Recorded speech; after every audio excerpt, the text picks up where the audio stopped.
భగవద్బంధువులారా, ధనుర్మాసాన్ని అందుకోబోతున్నాం మనం.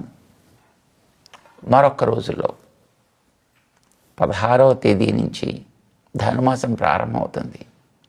16వ తేదీ నాడు మధ్యాహ్నం 1 గంటకి సూర్యుడు ధనురాశిలో ప్రవేశిస్తున్నాడు.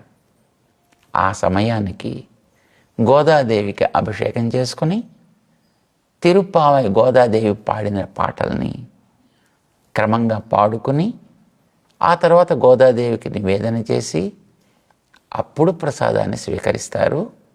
అప్పటిదాకా ఉపవాసాన్ని ఆచరిస్తూ ఉంటారు మన వారందరూ కూడా. మనం దాంట్లోకి ప్రవేశించబోతున్నాం. దానికి ముందర ఆ గోదాదేవి చేసినటువంటి మహోపకారాన్ని స్మరిస్తూ ధనుర్మాసపు పాసురాల యొక్క ఆ ఆనంద ప్రవాహంలోకి మెల్లమెల్లగా దిగే ప్రయత్నం చేద్దాం. జై శ్రీమన్నారాయణ.